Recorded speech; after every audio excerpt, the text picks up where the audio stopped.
very good evening. Welcome to The War. Whether you're watching us at home or at one of our various live sites around the country, of course. Haven't those live sites been a huge hit for SBS, especially that one at Federation Square in Melbourne? I'd like to think that even once the soccer's over, they'll keep it going so people can watch the SBS porn on the big screen. Oh, yeah. Let off the flares during the money shots. Absolutely. Exactly. Look, I'm just sorry John and Jeanette never got down to a live site because those two, they love their Oh, soccer. they love their soccer, don't they? Exactly. Here's Johnny watching the Croatia game. And here they are again watching the Italy game. Look, they're just mad for it, aren't they? Oh, they love it. Going off. What I love is how they've dressed up in sports clothing to watch it. And they don't just do this for the soccer. John and Jeanette always dress up to look like the program that they're watching. See, here's the two of them watching Blue Heelers. Here they are watching Friday night games. And here they are watching our show. And I love that bit with Chaz in the opening titles. But look, you know, it can't be easy being a politician. You're always being filmed and that. Public life would be very demanding. Oh, you've always got to be on your best behaviour for the cameras, I would have thought. You've got to try to be polite 24/7. You do, and I've got a bit of a theory about this. I reckon there's one group of people who politicians would always be polite to, and that's deaf people. No politician's ever going to go a deaf person. No. So when we had a few outrageous things to say to our politicians, what better way to deliver the message than with sign language? Thanks. Good to see you. Hi.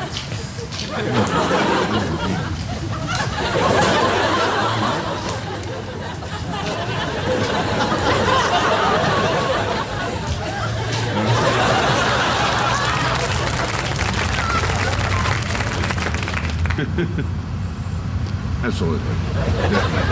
Definitely. You're doing very, very well, and I agree with everything you're saying.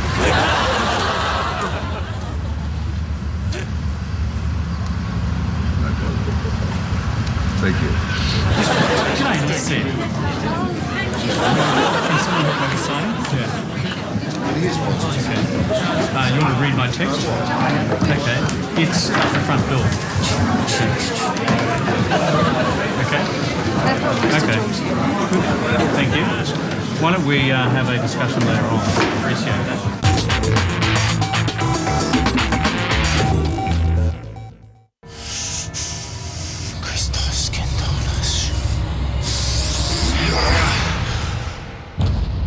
A murder that hides a message. Dear God. A secret that has been hidden for centuries. Professor, Harry. And a code only he can break. Koala Stralis, Opera House. Condone. Professor Lango, we're in grave danger. He's branching into beach towels and t-shirts. I've seen things here I can't stomach. From director Ron Howard. An artist so bad he could devastate the very foundations of our culture. What are you talking about? Witness the greatest crock of art in human history. The Condone Code. Why do you whip yourself like that? To get my mind off these god-awful harbor scenes.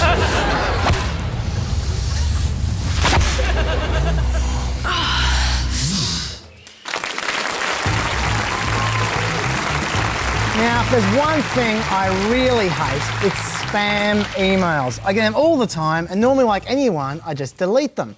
But then I thought, what would happen if you actually replied to a spam email? For instance, let me show you this email I got the other day from Mrs. Rita Abed, who apparently, get this, is the wife of the former chief security officer for the president of Liberia. And this will surprise you. Rita was looking for a trustworthy individual abroad to receive the sum of US $10 million and 25 kilograms worth of diamond. I know. And amazingly, out of all the people in the world she could have contacted, she decided to ask me to help her out. Amazing. So I thought I'd mess with her a bit. I replied straight away saying that I'd do whatever I could to help out. But I also asked for a photo of both her and her children. Within hours, Rita wrote back to me, although she was a little shy about the photo. You ask so many questions. Why not trust? It seems Rita wasn't too interested in giving me her personal details, although she was plenty interested in getting mine. So I gave her some extra info she hadn't counted on. I said, the truth is I felt myself falling in love with you. At first I thought it was just a crush, but now I realise it could be nothing short of the deepest passion. Unfortunately, Rita wasn't much in the mood for romance. I want you to know that I am not here for loving stories or news. Although thankfully, she wasn't totally closed off to love. It will be hard for me to discuss love if you don't give me your contact details. You see, all I had to do for our love to blossom was give her my banking details. Who would have thought? But I wasn't going to be distracted by such trivialities. I was way too busy trying to get her to elope with me. Alas, she wouldn't have a bar of it. But while the love connection wasn't going so well, 2 emails later, she finally sent me that photo. That's right, just look at her. She's the very picture of African womanhood. In fact, when I looked up African woman in Yahoo Images, she was right there at the top. I was so overjoyed, I just had to write back to my darling honey bunny cutie pie Rita, asking her, would you like a winter 06 wedding or a summer 07 one? Unfortunately, it seems I pushed her a bit too hard because the very next day, tragedy struck. Thank you for your kind emails, but I don't think you are serious for this transaction. If only you were more trust, we might have been.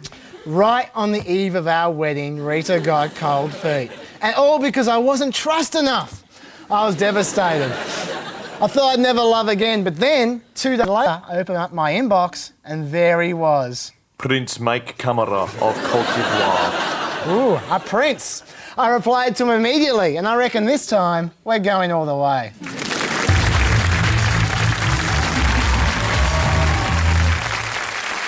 Okay, welcome to Famous Face-Off Rockstar Edition. Now, the problem with the rock scene today is that it's populated largely by softcocks. So we thought, well, let's get 2 hot Australian musos and measure which of them can rock the hardest. Ladies and gentlemen, please welcome UMI's Tim Rogers and Regurgitators Quan. Welcome to the show, guys. Yes, thanks for having us on. Now, guys, we're going to scientifically measure the hardness of your rocking. And this happens, you've got 1 minute in which to break as many guitar strings as you possibly can during one performance. After 30 seconds have gone by, I'm going to honk this honker thing, which sounds like that. And that means you can now access our percussion section here, which has, for instance, a mallet and a saw, among some other tools to help you break the strings, really. And then after 1 minute's elapsed, I'm going to honk the horn again. Your time's up, okay? You guys ready? All right, so Quan, help yourself to a guitar. Tim, come and join me over here. And are you ready, Quan? All right. Take it away, Quan.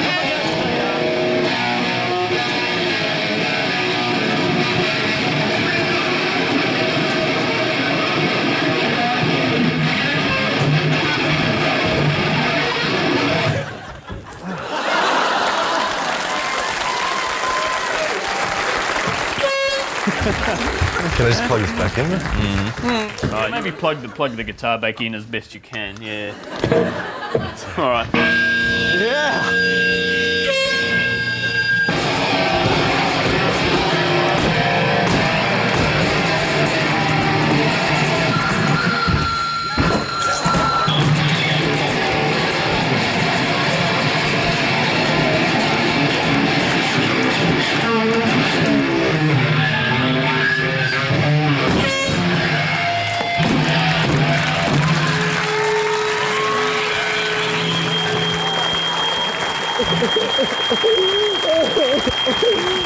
You all right, mate?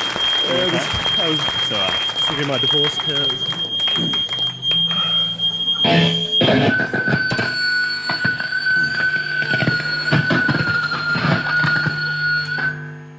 Thank you, Quan. Now it looks like Rajat and Quan from Regurgitator.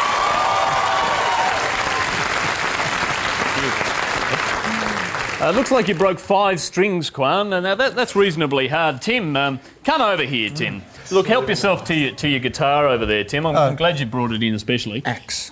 To your axe, I'm afraid. Sorry, mate. God, I'm soft. Thanks, Quan. Great stuff. You ready to take it away, Tim? Absolutely. Okay.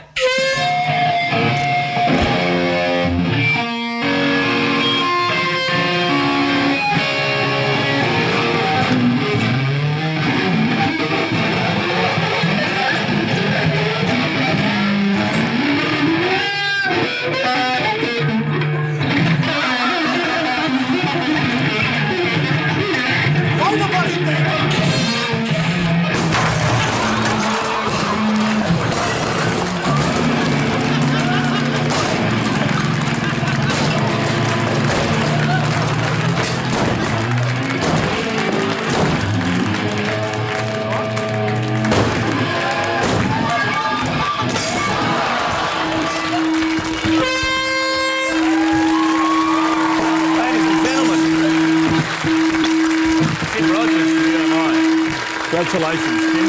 That was pretty hard.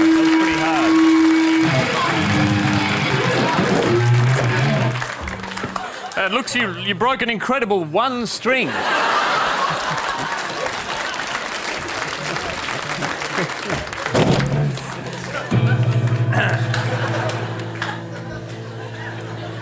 Well, guys, it looks like it's 1 string to 5 and the results are in, which means the hardest rocker in the world is Quan from Regurgitator.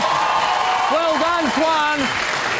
You have won a backstage rider and a groupie. Oh, my God. Is this my rider? Thanks for making rock credible again. Good night. Ladies and gentlemen.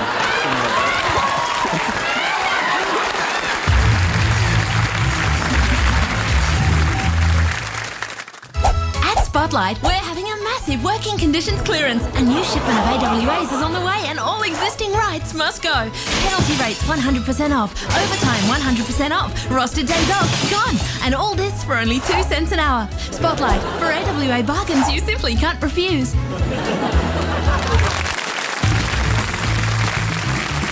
Now, there's a lot of weird religions in the world these days, and Chris, I don't think they get much weirder than the Westboro Baptist Church in America. Oh, they are out there. They're definitely out there, these guys. If you haven't heard of them, here's just a little sample by way of introduction. Now, this is the sermon their leader, Fred Phelps, gave just 3 days after September 11. And how many do you suppose of those 130 or so that died in the Pentagon were fags and dykes? It's very likely that every last single one of them was a fag or a dyke or a fag enabler. This evil nation has smeared fag feces blended with fag semen and dyke feces on the Bible. Now, I'm not sure if you picked up on it there, but these guys are a little anti-gay. No, they are, really. And if you want to find out more about these lunatics, you can check out their websites, godhatesfags.com, godhatesamerica.com and godhatesweden.com. Bit of a theme emerging there, Chris. And the group's latest crusade is to picket the funerals of US soldiers who they hate because they defend the interests of a gay-loving country. Now, Fox News took particular umbrage at this. You see, it's not every day that someone can make Fox News defend gays. But somehow, when Fred Phelps' daughter went on Fox, she achieved the unthinkable. This nation is full of idolatry, full of adultery, sodomy, fornication. People like yourself, ma'am. You're proud of your sins. You can't do enough sinning. You think gay pride, bimbo. Oh, okay. Have sinned away your day of grace. Okay, you are America an abomination. is doomed. If America's doomed, then why don't you get out? Who would have thought the standard of debate on Fox could get any lower? Well, she wasn't the only journalist to face off against the Westboro Baptist Church because our very own Charles Firth was so impressed by this group's message of love and tolerance that he went along to one of these funeral pickets to meet them for himself. So what do you say to critics who say God loves everyone? Well, I say they don't know anything about the Bible and they're lying. You've got a lovely sort of voice. Do you think that helps get your message across? Well, that's the first person that's ever told me that, but no, I don't. But your accent is really sort of quite nice. It seems to be some sort of connection between us. I mean, you're a very nice, tall man. And you must have lots of fans. Like, how many fans do you have? None that I know of. Is whether homosexuals should marry. That's the main issue. They're arguing that early and often. Did you just give me a look? Did I give you a look? Yeah. What do you mean? Because you've got a really nice butt. Like, it's a really nice butt, and I don't know, you just have this sort of beautiful way the way of holding yourself. Why is this guy touching me on the butt, patting me? You know, in Australia, we actually... You've got a pervert on your hands. No, I'm just admiring you. I just think... Excuse me, that happens to be my husband. You need to get away. There's a real connection between us. From a distance. Oh yeah, no, I will admire him from a distance. Okay. This is just... Well, he's just so... His buttocks were really firm. It's just... that you didn't give me a look. I saw that look. All right, then. God has brought us together. God has brought us together, Fred. hands off him, you pervert! But this is... But he's a lovely guy. You're a fag pervert. You're a fag-ass pervert. Step off. He's irresistible. That's the problem. You're denying our love. This is something that's beautiful. That just, You're a pervert. And then his... Have a nice day, And then his pervert. buttocks... Have a nice day, pervert. They were just so firm. And in other news this week, East Timor is looking for a new Prime Minister after Mari Alkatiri finally resigned. Of course, a number of people have put themselves forward to take over as Prime Minister, including Jose Ramos Horta, Anna Persona, and of course Peter Costello. Yeah, God, he's desperate to be PM, but you know, what East Timor really needs is someone who can turn them around. Someone like Gus Hiddink. Gus! Only Gus has got what it takes to restore the pride of East Timor, to raise their hopes and then piss off to Russia as soon as something goes wrong. Yeah, thanks, Gus. Still in that part of the world, Indonesia and Australia are looking at a prisoner exchange deal. Under the plan, Chappelle Corby and the Bali Nine would serve their sentences in Australia, and 42 West Papuan refugees would be sent to prison in Indonesia. Back home, thousands of Australians took to the streets on Wednesday to protest against the government's new industrial relations laws. Yeah, I thought that protest was actually against the World Cup referees, wasn't it? No, it wasn't. The workers are up in arms about the AWAs, but I don't have a problem with them as long as they apply to everyone, especially the politicians. They've got the best conditions in this country, and they should have to go on AWAs as well. Before you start, Peter, you've just got to sign your parliamentary AWA. We're giving you a 2 cents pay rise. We're getting rid of your world-class ticket around the world. No, you've crossed them out. See, no one else gets to do that. Now, what's your name? Craig. To Craig, with love. With love. Kiss, cross. Can other workers do that too? Absolutely. Well, that's great news. Great news for anyone signing an AWA. The Treasurer says you can just cross it out and write a love note.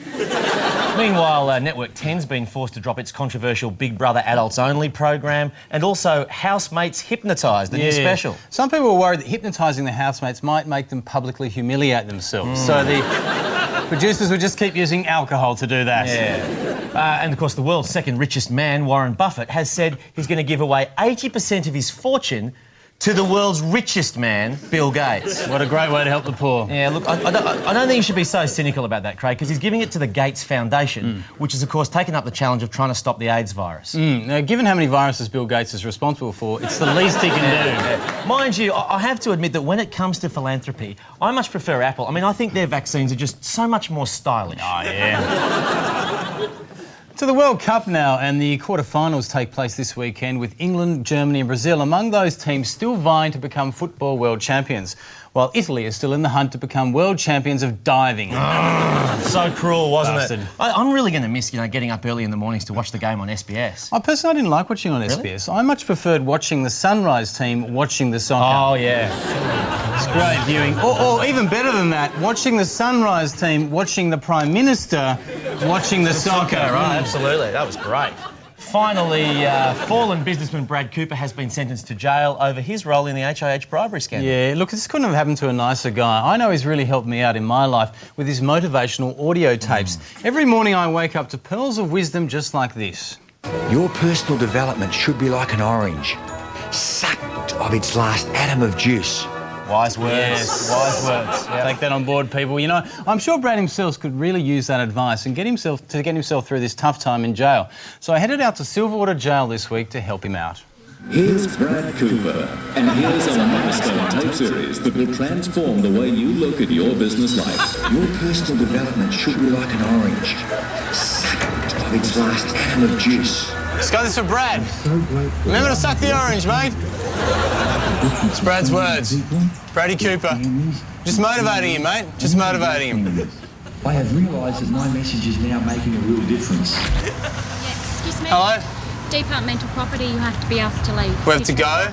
We can't play for Brad? No, you're trespassing. OK, we'll get off. But just remember to suck the orange, eh? But if I, in particular, Rod Adler, looked at what I was doing, looked at my belief, looked at my conviction. Remember those and convictions, Brad. He was sold on the idea. You've got to do more convictions now. Jam-pack a conviction, it's not going to run. Do you want more of Brad's words? So I sold the stock around my concept. I guess I had a lot of Are you conviction. motivated? We all know about win-win, but I take win-win deep at heart. unless the other party benefits, I refuse to take a transaction where I benefit at someone else's expense. It's actually a criminal offence to attempt to unlawfully communicate with the prisoner. So what I'm going to have to do is turn this off and leave. Turn it off and leave? Can you give Brad the magic moments? No, you can... No. No, you can't pass them on? I guess they're his words. He probably knows them anyway.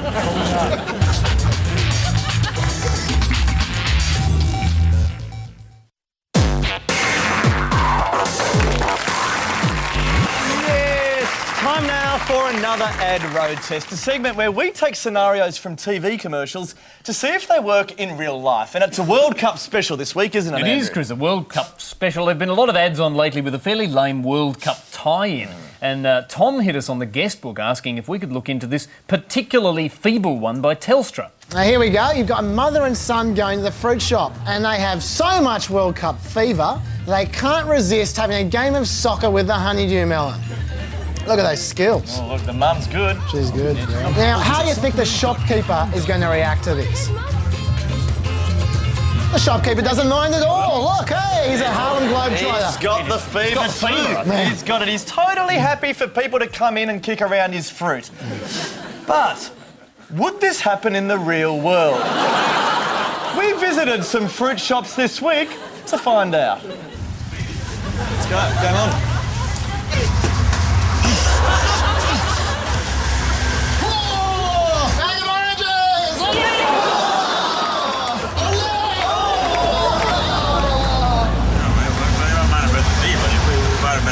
This is business we're running. Yeah. Well, Socceroos! Come on. We've got a World Cup to win, Chappies. Kelly, I got another one. I think you need to practice that header.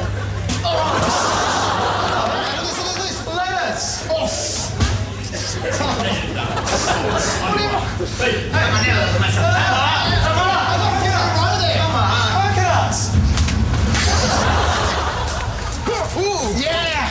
Pumpkins! Excuse me. Get out of the shop. What's up? What's my... What? They have World Cup fever? Everyone's got just celebrating their World Cup. Well, it's got the fever. What? Don't you want to play with us? It's extraordinary. Unbelievable.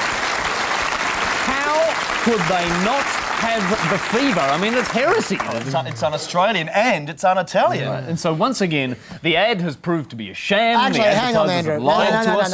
No. We didn't stop there, mate. Wait. After the fruit shops kicked us out, we were actually still itching for a game.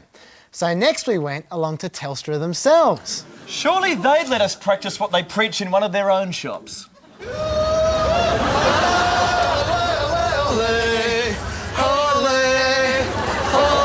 Pass me around here. Come on, pass me. I've got.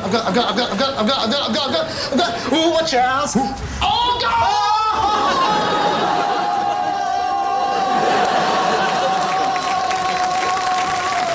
Can I play soccer with us? You got the fever! I got football fever! The fever! You got posters everywhere. You can't play soccer with What about if we do it with a pineapple? We'll do it with a pineapple. We can play. Taylor to take the penalty. Sorry, I'll go for World Cup glory! Yeah.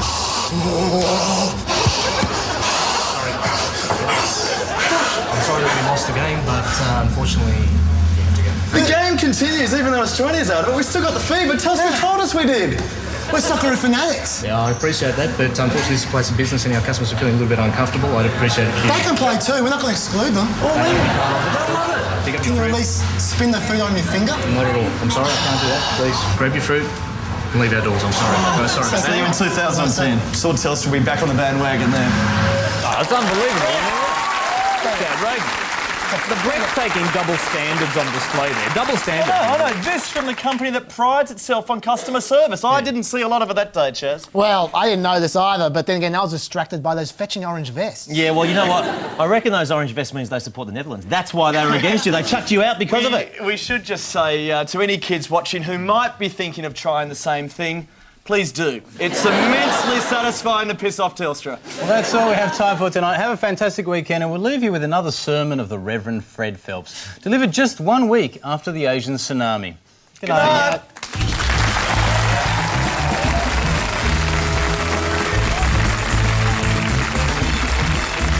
We he said in big letters, thank God for the tsunami, and thank God that 2,000 dead Swedes are fertilizing the ground over there. How many of those 2,000 do you suppose were fags and dykes? That's the way the Lord deals with his enemies. And the Lord has got some enemies. And Sweden heads the list. You filthy Swedes. You filthy Swedes!